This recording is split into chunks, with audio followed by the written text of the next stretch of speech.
বাড়ির পুজো, বারোয়ারি পুজোর পাশাপাশি আর এক ধরনের পুজো থাকে, আবাসনের পুজো।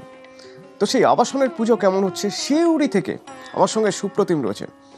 আবাসনের পুজো কেমন হচ্ছে সেখানে আমি সুপ্রতিমের মাধ্যমে একবার দেখে নিতে চাইবো। সুপ্রতিম, শুভ সপ্তমী, আবাসনের পুজো দেখতে চাইছি। একদমই, দেখো শুভ সপ্তমীর সবাইকেই। আর আমি এখন যেটা দাঁড়িয়ে আছি সিউড়ি পুলিশ লাইনে যে আবাসন, সেই আবাসনের পুজোতে। আর এবারের এখানকার যে থিম, সেই থিম কিন্তু প্রথমেই তোমাকে বলে রাখি বঙ্গ সম্মান।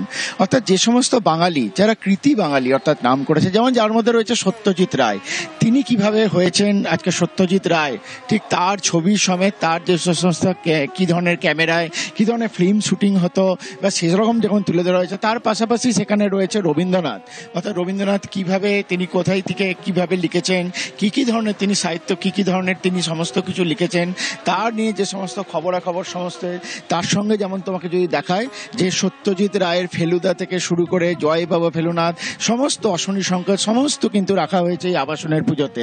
অর্থাৎ এইভাবেই কিন্তু এই পুজো চলে আসছে। তবে তোমাকে যদি বলি এখন যে সপ্তমীর যে পুজো, সেই পুজো কিন্তু এখন শুরু হয়ে গেছে। আর এক এক করে কিন্তু লোকজন যেমন আসতে শুরু করেছে, তার মধ্যে কচি কাচারাও রয়েছে। এবং পুলিশ লাইন আবাসনের যে পুজো, তোমাকে যদি বলি যে সেই পুলিশ লাইন আবাসনের যে পুজো, সেই পুজো কিন্তু ইতিমধ্যেই জমে উঠেছে। বাঙালির আইকনদের নিয়ে, আইকনদের কাজ, বাঙালি আইকনদের ছবি দিয়ে সাজানো এই মণ্ডপ। আবাসনের পুজো তো দেখলাম, এবার একটা বারোয়ারি পুজো দেখবো হুগলি থেকে।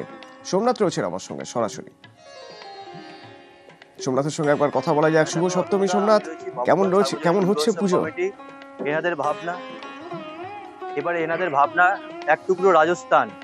এই রাজস্থানের এখানে অনেক দর্শনার্থীরা সকাল থেকে ভিড় করছে। দর্শনার্থীদের জানার চেষ্টা করবো কেমন লাগলো।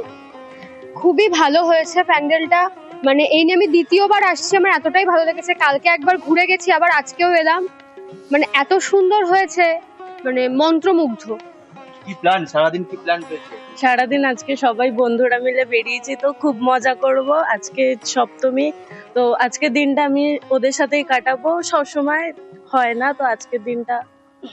কতগুলো মণ্ডপ রাখা হলো? এই তো সবে বেরোলাম, এই একটা হলো সবে। এরপরে সারাদিন আরো ইচ্ছা আছে দেখার। আর এই প্যান্ডেলটা খুব সুন্দর হয়েছে।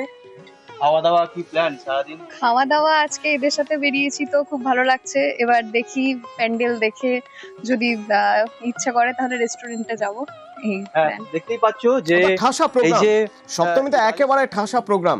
তারই মাঝে মূল লক্ষ্য কিন্তু ঠাকুরগুলো দেখে নেওয়া, এবং তার পাশাপাশি কি না জমিয়ে খাওয়া দাওয়া করতে হবে, পুরনো বন্ধুদের সঙ্গে দেখা করতে হবে। এই একটা সময় সুযোগ পাওয়া যায় বন্ধুদের সঙ্গে দেখা করার, আর তার জন্য হই হই করে ঘুরে বেড়ানো পুজো মণ্ডপগুলো। তো আমরাও ঘরে বসে টোটো করে ঘুরে বেড়ানোর চেষ্টা করব পুজো মণ্ডপগুলো। খুব দ্রুত দেখে নেব নদিয়ার কয়েকটা বারোয়ারি পুজো।